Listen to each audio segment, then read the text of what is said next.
right, Pete. So, Rabbi, you and Elder Billy in your teachings, and y'all between you have done a number of teachings with regard to marriage and successful relationships. And what I've taken from that is that you encourage us to set the proper example. You lay out what it should look like, and then it's on us to do that, to set the proper example of what a husband looks like, what a man looks like. My question for you is how to deal with the increasing onslaught of a certain community that wants to convince our children that there are not just two genders. Because I, for one, am not going to be compelled to use somebody's preferred pronouns. It's creeping up on us. It's a problem. I want to know how to deal with it as an Israelite.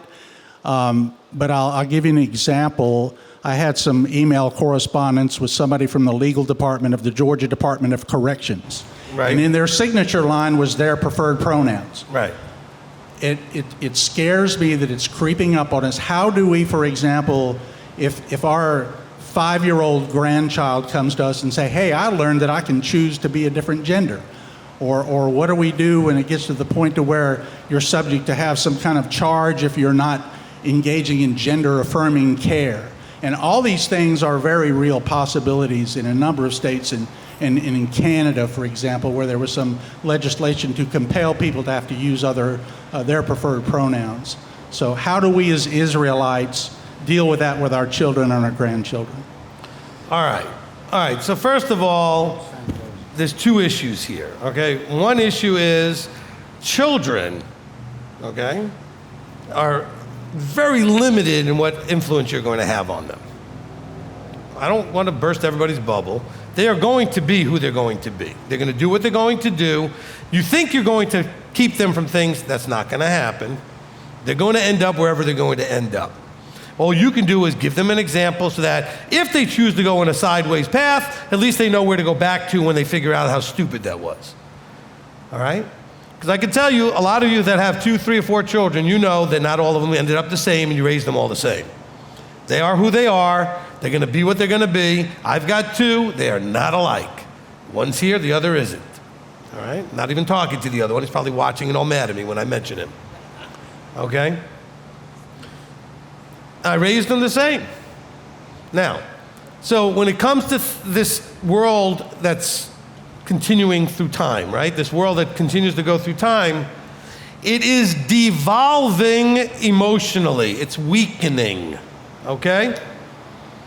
We're having this continual generational weakness. All right, the children today could not have grown up in my world.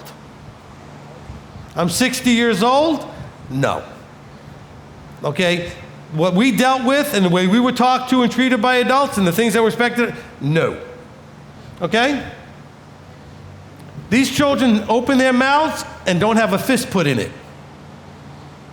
And then that never happens again. They mouth off and do this, and I look at people like, how do you let your kids talk to you like that? Well, what am I supposed to do? I'm not saying to beat up your kids. I'm just saying is, I watch kids, I can't believe what they get away with. But do you know why they get away with it? Because they're so weak. If you say boo, they get depressed, they cut themselves, they get suicidal, they run away, they do something. They're so weak. Okay? I don't remember, this is important that we kind of hear this from a generational, spiraling in a downward way. I remember being in high school. That was a long time ago. But you know what? I don't remember anybody ever using the word depressed. Ever. I don't remember anybody telling me I'm depressed, this one's depressed, oh, by the way, so-and-so's. I've never heard anybody use the word. Now everybody's depressed all the time.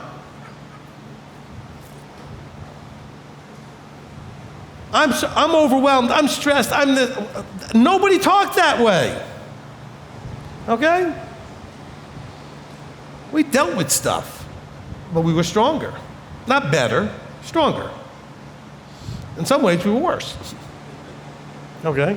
And anybody, like the young adults that are in the room and that are here, any of the teachers still here, you have to understand. You think, oh, you guys don't understand. Our world was at least what you have and worse, but without the technology, okay? Before you ever thought about sex, drugs, and rock and roll, we invented it, all right? Okay, I'm just saying. So don't even think that we don't understand. You don't understand, okay? So the thing that I have to make sure we're understanding, as you know, when Pete asked the question, is do the best you can with your children, guide them the best you can. Just recognize with the gender stuff and everything else that's out there, you're probably going to have a child that's going to end up a complete leftist, woke, whatever, who doesn't know what a gender is and thinks everything should be given away free and nobody should have to work and whatever they're going to do. You're going to end up with one of those, at least.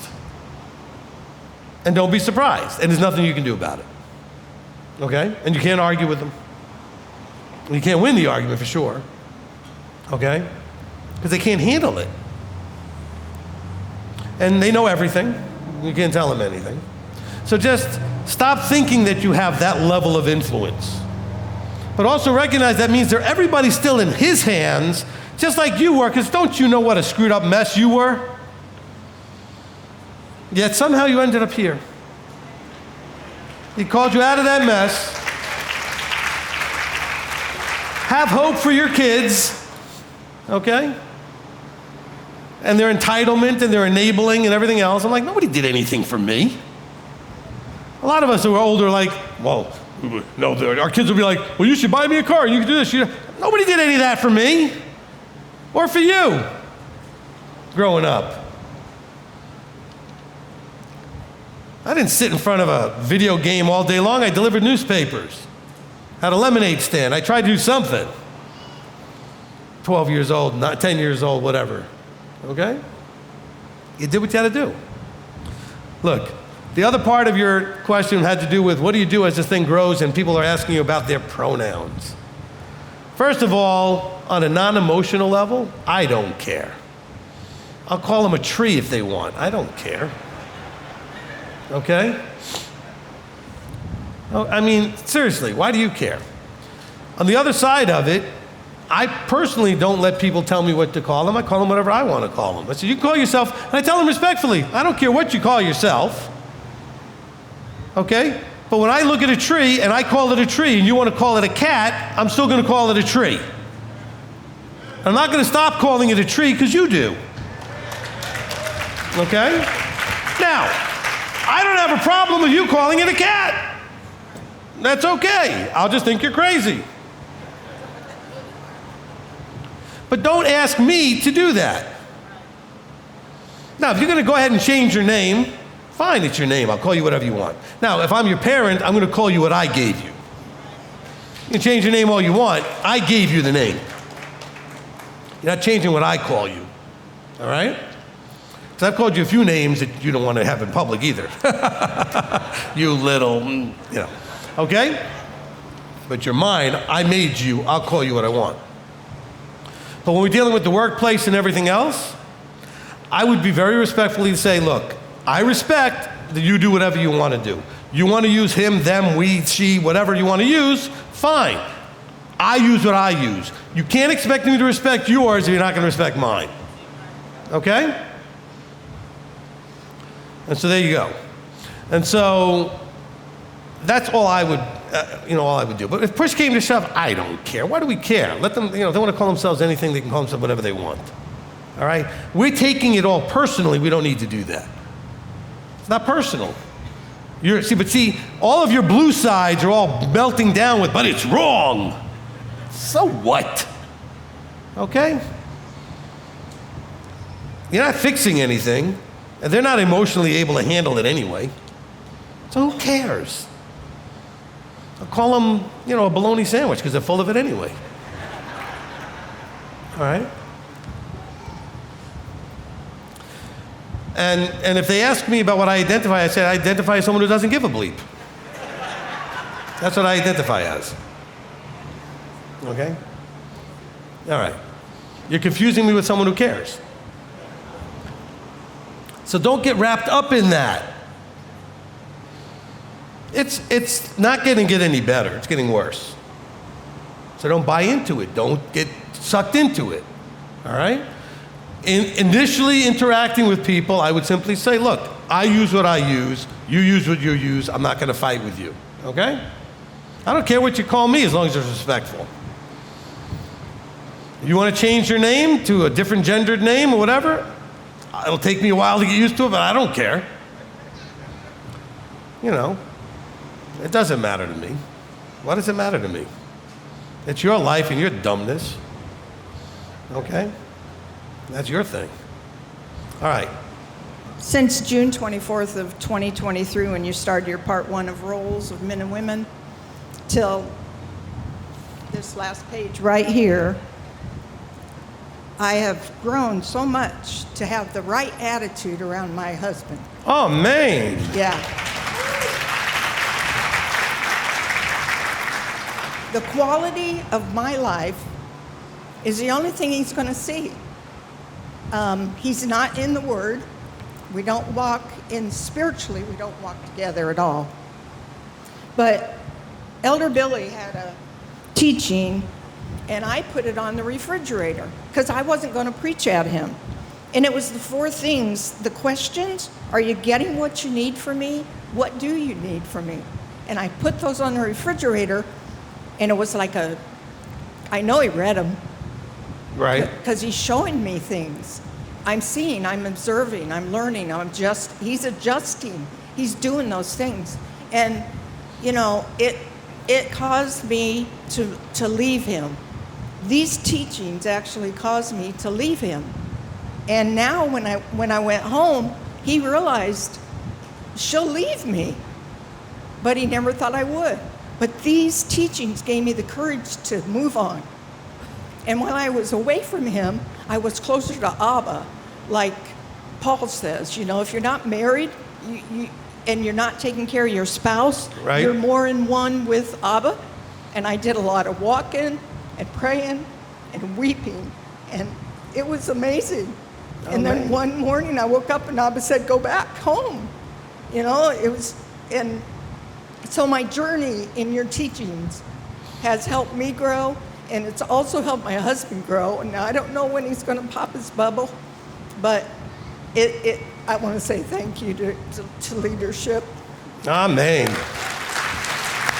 All right, thank you. Thank you. Fantastic. All right, Shannon? So a question came to mind. You probably already covered this, but because I'm trying to understand like why Yahweh designed women the way they are, and We're still all trying to figure that out too. So, yeah, I'm sorry. Did I say that out loud? I didn't mean to do that. I'm sorry. I understand why you guys call us women crazy, because it seems like we change every month. It's like I really appreciate my husband for dealing that side of me sometimes, but because I've been asking, like, I'm not questioning the Creator, but sometimes there's these days where I ask Yahweh, why did you design me to be so emotional? Because women tend to be more emotional than guys, and there's days where I'm like, can I just be stoic and tough like a guy here? I mean, I don't want to be a guy, but just somehow be read like a guy where they're not that emotional. Because, like, I was just wondering, like, you had any clarity on that? All right, look, he designed us the way we are, and we all have our emotional challenges, okay? They're different. Generally, they're supposed to be different, but a lot of times, societally and generationally, we've had them kind of mix, where men and women are having a lot of very similar emotional challenges.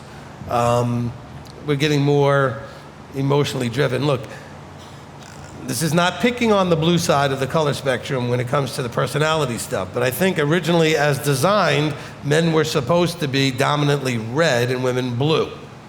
So ladies, if you're blue, you were supposed to be. But there was supposed to be enough red to balance you out, and the problem is you got a bunch of blue men that you're married to, okay, or white blue men that you're married to, okay? And so that becomes a challenge, okay? So there isn't that more logical side balancing, and that's where we get out of balance is the problem. And so what you're trying to seek, what Abba's helping you to try to seek, is balance, okay? The blue side is wonderful, except when it gets into the driver's seat, okay? Then it can be a problem. And so you have to be really careful that you don't let that side drive. It should be in the back going, hey, let's go be with these people. Let's get this relationship going. That's all great. The blue side is so intimate, relational, integrity, right and wrong, intimacy, loyalty. That's all great stuff. Problem is, when it's driving, it's also offended and judgmental and critical, and because it sees everything through that black and white sort of way. And so, whatever you're struggling with, it's not just because you're a woman. As a woman, you just have by creation, there is a hormonal thing that you actually have different and more hormonal issues than sort of the men do generally. That's just a chemical thing. I get that, all right? That's just legitimately chemistry. However, that being said, all of us are trying to wrestle ourselves into a balance so we can walk in our roles, all right? Look, I don't have any blue. But that's still an out of balance, because blue is not bad. It's just that you can't, you have to understand that if it drives in a certain way, it can be challenging. Red isn't everything that's great either, okay? Reds can be very harsh, very blunt, very cold, angry and everything else, all right? So there's no one color that's the better way. Your personality's mixed with a lot of different things.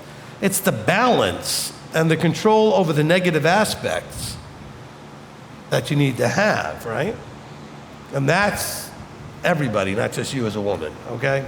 Now, again, from a woman's side, it's easier for you to do all this if you have a man, which is the way you were designed to have, and that man, if he had a good, strong red side, would help keep your stuff in check. Help, I didn't say fix everything. I have a very blue wife, I'm a very red man, it doesn't just fix everything. But if she allows me to, which she does, a lot of the time, the red could help say, slow down before you start rushing with that emotional blue side, right? And so some of you have to do that, you're single, do that yourself. Embrace some of that red side to help that blue side calm down a little bit and get that logic and rational thinking mixed in there a little bit more, all right? And so Abba wants us to become whole. You could do that single or you could do that married. And see, that's a part of that becoming whole is through balance. Did that help? Yeah, that does help. Yeah, my husband. I'm also grateful for my husband because yes, he does have enough red to anchor me when I'm floating up in the air, so to speak. But yes, thank you. You're welcome. Okay. And guys, by the way, if your wife is blue, remember, she's got some really tremendous things for you. Number one, she sees right and wrong very clearly. Now, hopefully you guys see it the same, but she sees it really clearly. And she may see things that are dangerous that you don't see, or a problem that you don't see.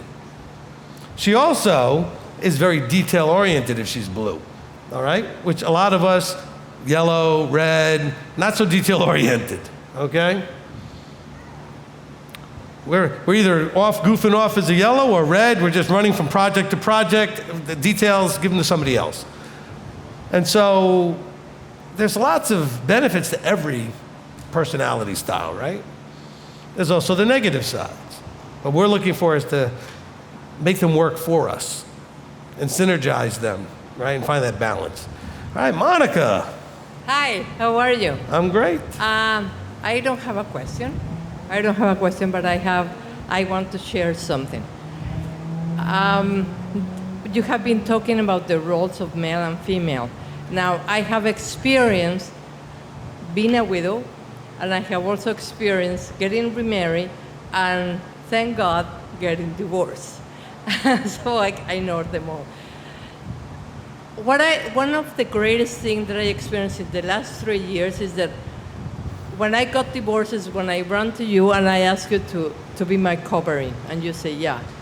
So that was amazing, because he was accusing me that I was breaking covenant and trying to manipulate or whatever. So now that I learned that, I got divorced, and the first thing that I got to myself is I feel alive. I feel great. I feel like I was standing up for myself. Then I didn't know the role that I had to be taking, because as a single woman, you have to look for yourself, but also you have to be in balance.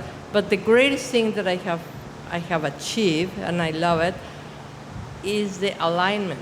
And I want to really thank you for that, because yes, you are single or whatever stage you are, but when you align to God, He becomes your husband and your partner, and He will guide you and teach you, and I love it. So thank you very much. You're very welcome. Very welcome. And listen, look, for all of you that, like Monica, are single, and maybe you weren't always single, like she wasn't always single, but are single, one of the things that she mentioned, though, pay attention, is that she found a male person to have that role when needed that she can call and ask for guidance. And she does. I talk to her usually at least once a month. And so, you know, where she can call and say, look, these are some of the choices I'm making, decisions, whatever, and I wanted to run them by you and that kind of thing. Mostly, actually, she's had lots of really good news to share and just tell me some of the great things that are happening. But it's good to have somebody that you can go to in that vertical sort of way. Which is why, as a ministry, we do cover, so to speak, a lot of single ladies who don't have a man in that role to be there for. Now, as far as taking care of yourself as a single lady, some of the ladies think, well, I'm not supposed to take care of myself. Read Proverbs 31. That capable wife, she's doing some stuff. All right? And I imagine she was doing that stuff when she wasn't married. But there's a married woman doing all that stuff. Okay? So just kind of keep that in mind from Proverbs 31. Okay, Norma, if it's quick, because I got to get to the live stream. Okay, one of your teachings, I'm not sure which, it was Elder Billy or yourself, it was about patronizing. And I looked up that word and I thought, well, that's what my husband's been doing to me for a long time. Right. You know? It was him, not me. Yeah, I didn't see it. Yeah. So I was observing, learning, and adjusting. But I want y'all to know I got a good husband. You know, he has goals. His goal was, we're going to have healthy children, and we did. And then we have 15 beautiful grandchildren. Amen. Yeah, and we're in our middle 60s, and we're debt-free. And that was his goal. He had plans, and nobody got in his way. He took care of it. He's a Amen. great provider. Amen. I want to lift him up. Good, fantastic. And it was probably Elder that talked about patronizing, because I don't remember doing that, so it came out of his teaching. He's also red, and I'm blue. There you go. Which, by the way, according to the guy who wrote the book, that's the hardest combination. Okay, Amy? Shabbat Shalom. Shabbat Shalom. So, I don't know when I heard you talk about sometimes we have to cut toxic people out. And I've had to do that with some of my relatives. And I'm like, I just need you to hear you say that's okay. It's okay. So anyway, I was telling somebody when like, I cry a lot because I'm blue, or I do this. No, when I need to go to work, I get out my blue superpowers. I'm detail oriented. I have leadership skills. I'm like, if something needs done and I'm like, that needs done, I'm gonna go do it. Those are my superpowers. They're not my weaknesses. All of my colors have their superpower. That's how I look at it. Yeah, absolutely. Thank you for sharing that. And by the way, you know, that is a blue superpower compared to the red. A red will see something needs to get done and find somebody to do it. A blue's just gonna go do it. I'm just pointing that out. Okay, something needs to get done. I need to go find somebody to do it, you know. All right, Rob. Okay, from Gemma, if one spouse is partaking in very worldly things that are against Torah, how can we encourage them to do better without them thinking we are beating them down? You have a marriage issue, okay? And what I mean by a marriage issue, meaning you are not walking and meeting each other's expectations. You have to have a conversation and say, as my spouse, I expect that you wouldn't be doing these things. The problem is you don't want to deal with or admit that you have a marriage problem, okay?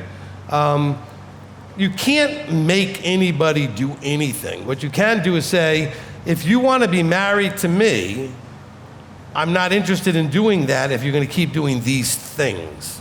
I want to still be married to you, but I'm not going to be here while you're doing all these worldly things, whatever they are. I don't know what your stuff is. You didn't say. But, you know, You should have a conversation with your spouse saying, look, when I married you, I wasn't expecting you to be doing these, this, and this. Or maybe when you did marry them, you were both doing all of that.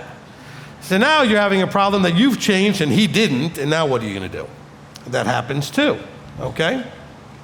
But what you have is a marriage problem, okay, where two are not walking together in agreement. That's a marriage problem. When I say marriage problem, I don't mean you need to get a divorce. Well, maybe, who knows? What I'm just saying is, I'm saying you have a problem. The problem is always based on two not agreeing on something.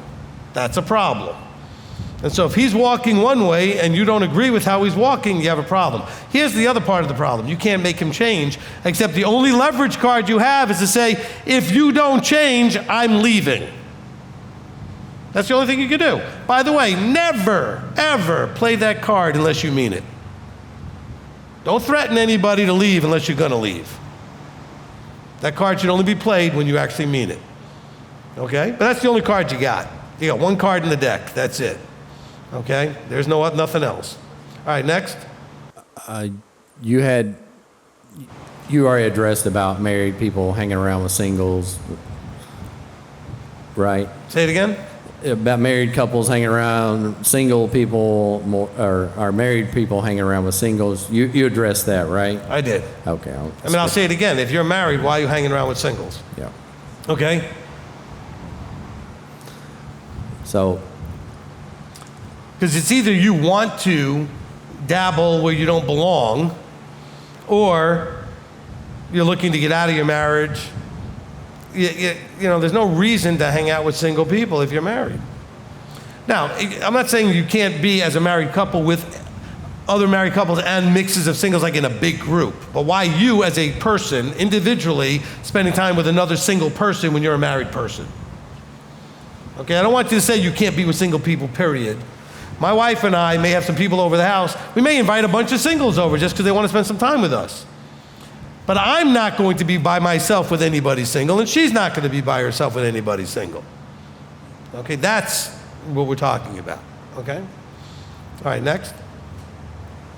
Okay, from Alexis Brianna, as a young 20-something woman in the wall, how should we go about vetting men? What would that process look like? From where to where to meet, to dating, to engagement? Oh, so a simple, small question. All right, look, all right? I gave you most of this answer already. I know you guys have been asking these questions before I answered all the other ones. First of all, two can't walk together unless they agree. So you're not going to get in a relationship called marriage unless you're in agreement. So you have to find in your vetting process whether or not you're walking in agreement. Do you agree about, spiritual things, physical things, social things? Entertainment, enjoyable things. I mean, where do you stand on everything? When my wife and I were first vetting each other, she took out her CD collection and just wanted to see how I thought about all of her music. Do we like the same music even? Do we like similar movies? Do we like similar things for entertainment? I mean, we covered even that aspect of it. I shocked her too, because as I'm going through the album, she stopped me at one point, like, oh, you're not going to like that stuff. She didn't know me at all at that point. We're brand new, just, kind of getting to know each other. And it was like Smokey Robinson and some of this other stuff, because she thought I wouldn't like. She goes, I know Smokey. He goes, you don't know Smokey. So I started crying tears of a clown, so I just approved it. So anyway, you got to know Smokey, right? But you should know you're looking for a life partner, right? So what life things would you be doing together, right? It's not just, ooh, she's cute. Ooh, he's cute. That's not enough. I mean, it's part of it. Don't get me wrong, because he designed us to be attracted to each other. So that is certainly an initial part of it. But I've seen some pretty cute that after 5 minutes, I was running the other way. Okay? Because it's not enough. So we're looking for personality matches.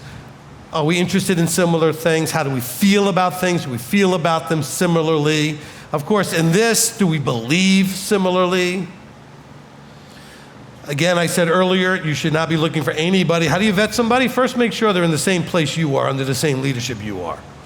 That's first. And then make sure they're not just attendees, but they're actually actively doing it.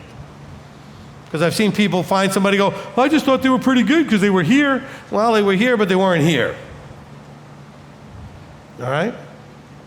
So that's first of all. But then, again, spend time with each other. Safe time, meaning not physical interaction, touching, kissing, whatever stuff. Let's keep the physical stuff out of it. And get to know each other. Okay? Find out what kind of baggage they're already carrying along with them.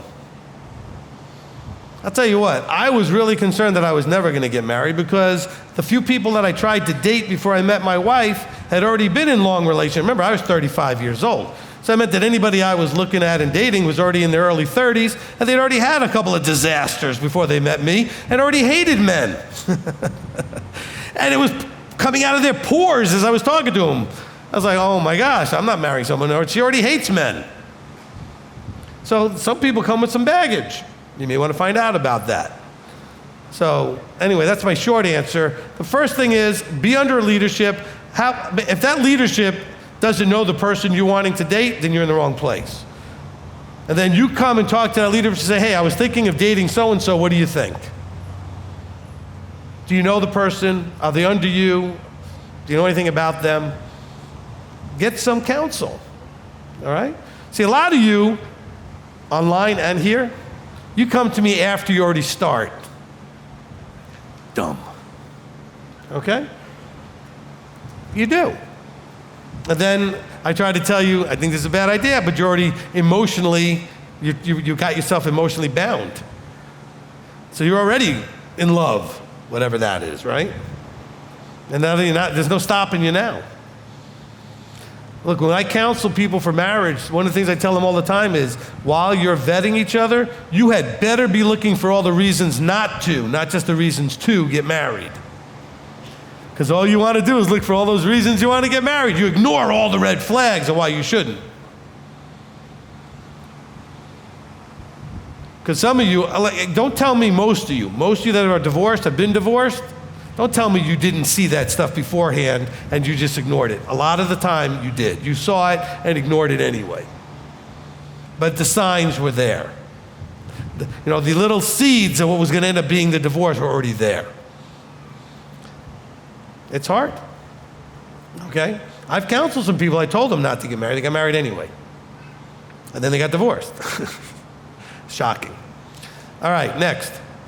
Okay, from the Archuleta family, it says, Rabbi, I'm a single father raising 3 daughters. I have a full-time job and a part-time job and still have a hard time financially. I want to, what do I do? I think he was responding about providing and the provision. All right, hold on. How do you get to be an adult? I'm not picking on this guy, but I have a lot of people like this. And not be able to do very simple, objective mathematics. This is simple. I have a job, it doesn't pay enough. I have a second job, it doesn't pay enough. What do you think the problem is? You have jobs that don't pay enough. Figure out how to do something that pays enough. Why is that? Why do I even need to tell you that? I'm not picking on the guy that asked the question. This comes up every week for me. Well, Rabbi, I've already got 3 jobs and I still can't pay my bills. Well, what are you doing? Well, it's all I know how to do. Go learn how to do something that pays better. There's a lot of jobs out there that pay really nicely. Go learn one. All you young people, I'm going to tell you what you need to be doing. You ready? And even you're not so young people, you want to start over? You figure out how much you need to make. I use the example of age per hour. You're 40 years old, you're making 40 an hour, but you're going to be 50 one day, so you better learn how to make 50 an hour as part of your plan. Some of you thought 20 an hour was great at 20, and now you're still making 20 at 40. And now you're not where you need to be.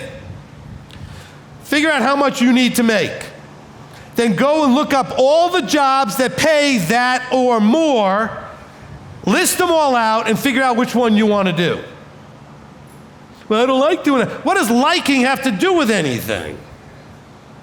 Nobody says you have to like what you do. I'll tell you right now, even if you like what you do, if you're not paying your bills, it doesn't matter how much you like what you do, you're miserable.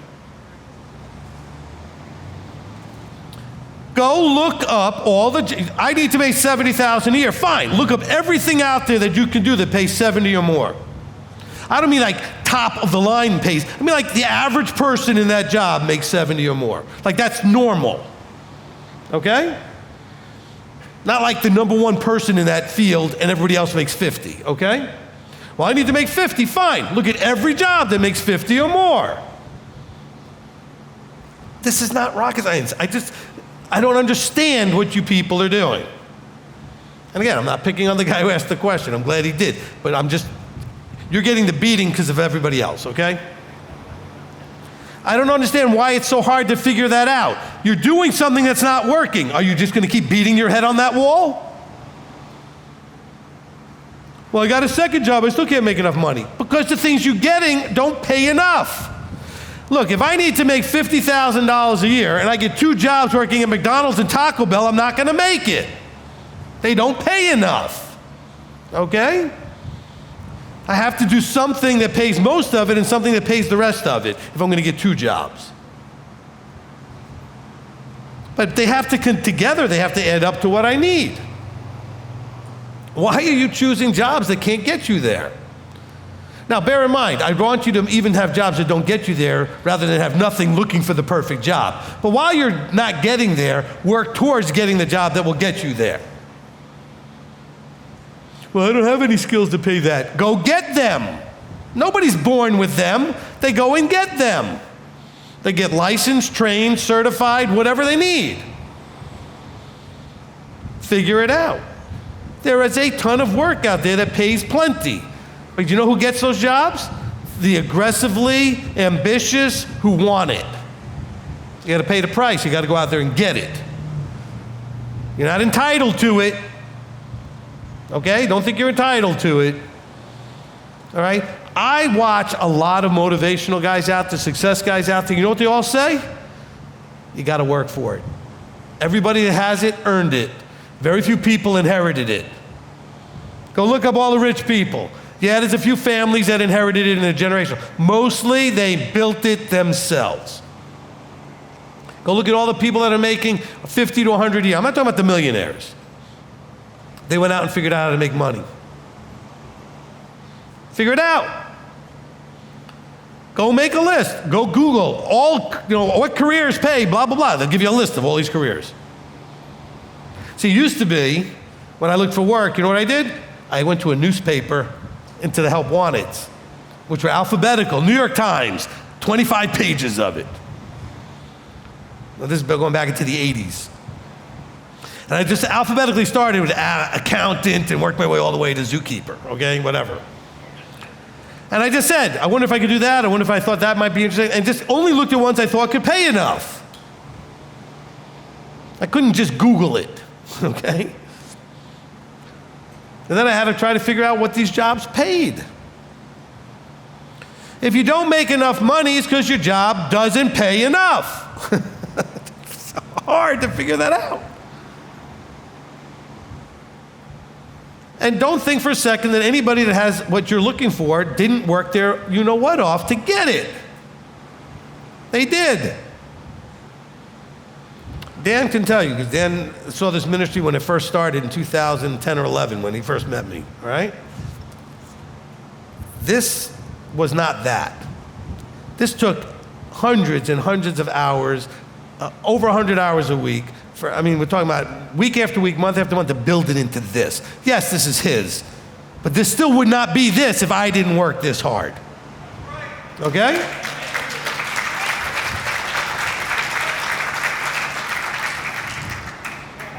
Okay? Look, we went from a ministry that gross donations, my best year in 2001, 2, or 3, when we first started back then, was like $40,000. And that was not taking out all of the rental of buildings and the other that was the gross. Net, it was probably 10, right? Maybe less. To where I just spent $20,000 in air conditioning because we can afford to do that. That's a big difference. Okay? In this tent that we own. Okay, we didn't, we used to rent, now we own the tent. But Abba blessed because I worked my you-know-what off. But I didn't work stupid. I worked doing something that would potentially pay off, that would bear fruit. Okay? Some of you are working dumb. You're doing things that'll never get you where you're going to go. I'm not saying quit. I'm saying figure out what you do next so you can shift over. I mean, don't go to nothing and then really be in trouble. But when are you going to admit and then recognize that what you're doing doesn't work? I don't know how to beg you to get that. I can't tell you how many people contact us and they're unemployed for 6 months, a year. I'm like, how is that possible? Oh, because they're looking for the perfect job that'll give them everything they want. I said, I understand that at the beginning, but it's already been like 6 months to a year. You need to be working while you're looking for the perfect job that's going to pay you what you want. How are you doing nothing? And don't tell me you're spending the full day looking for work while you're unemployed. You got depressed, you gave up, you quit, and you're playing video games. That's what you're doing. Now, some of you are thinking I'm being hard. I'm tired of answering these questions. I'm tired of you guys just get off your butt and do it. How hard is this? Well, it is hard. It's a lot of work. Yeah, but I mean, do you remember the garden? What did Yahweh say to Adam when he left the garden? He said, you're going to have to work your butt off to get food. It's going to be hard work. What are you afraid of? Afraid of hard work? What did Yeshua say? My Father works and so do I. I don't understand, okay? I need you guys to figure that out. All right, anything else? Because we're getting to just about done here. Yeah, most of them are marriage issues that I think you've already addressed. One, I guess the last one here, Rabbi, from MJ. I know women have many roles. Is it healthy for a man to treat his wife as a mother figure and also expect her to submit to him as a wife? No. Okay, if your husband is treating you like a mother figure, you're married to a boy who wants to throw a lot of bluster out there like he's a man because he wants you to be a submissive wife, but he still wants you to mother him. You're married to a boy. Okay? The way Abba designed it, listen, is that a man doesn't need you. You need him.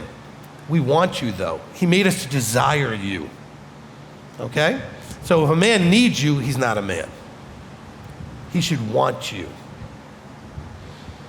The desire was put in us to make us feel whole and complete. It's a desire. No, to make children, we need you. But other than that, you need us. He designed you out of us to need us, to provide and protect you. It doesn't belittle you in any way. So if you're married to a man who needs you, needs your money, needs you to provide, needs you to work, he is not where he needs to be yet. Now bear in mind, I needed my wife at times when the ministry was broke and we were first starting. It was a good thing she was working and making some good money, but she knew that was a temporary setup. In other words, one day that was going to get fixed quickly. I was going to find a way, one way or the other. And if the ministry thing hadn't worked enough, I would have just done something else. I was going to provide and take care of my family. She was willing to say, you go for it, and I'll take care of this for right now. Temporary. But if that man says, I can't pay the bills unless you and I both work, and I don't have any plan to fix that, well, then you got a problem. I think all you ladies should work, but I think he shouldn't need you to. I think you should. Being productive is the healthiest thing for you emotionally, mentally, and everything else. Be productive, work. You need to do something, be creative. Look at the Proverbs 31 woman. She's making stuff and giving it to the merchants and buying land and doing a vineyard. She's working like crazy. But her husband doesn't need her to. Okay? My wife works. She works almost as much as I do. I mean, every time I go to see her, she's got the partial pearls things she's working on and the feast program she's working on and doing all these other things. But you know what? I don't need anything from her at this point. Okay? You know what's a great feeling, guys?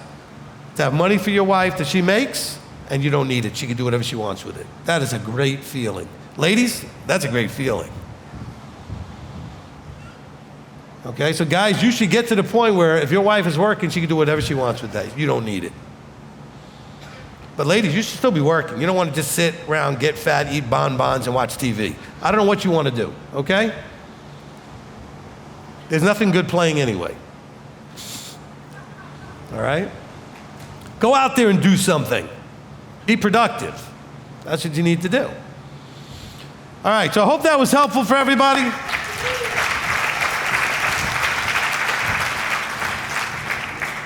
Look, Abba made us male and female, made us men and women, gave us things that we're to do, like become husbands and wives, fathers and mothers, sisters and brothers, and all these different roles and things to do. He wants us to become him ultimately. Okay?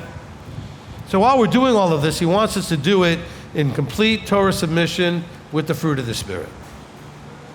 That's the key to all of this, all right? And by the way, nobody should be jealous of the other one's role and this and that. Embrace your role, be what you're supposed to be. If you're single, be single. If you're male or female, be whatever you, do it the best you can, the way you can. Ladies, you actually have advantages because the men need to do what you're doing too. They just need to find someone up the line of the, of the vertical structure to do it with. You have it built in. Okay, you either have a father or a husband. Often enough, you have some built-in opportunity to learn how to be in that under role. The men need to learn that too. They got to find somebody to do that with, though. And guess what? The one thing you hear from a lot of wives more than anything else is, my husband won't counsel, my husband won't come to you, my husband won't do this. Guys, that isn't going to cut it. That ego and pride is not going to get you anywhere. You need to find somebody that you can get under and submit to and trust, who can talk sense into your life when you need to have it, have that done. You need it. Look, Yeshua had no pride or ego to say, listen, there's nobody good but my Father.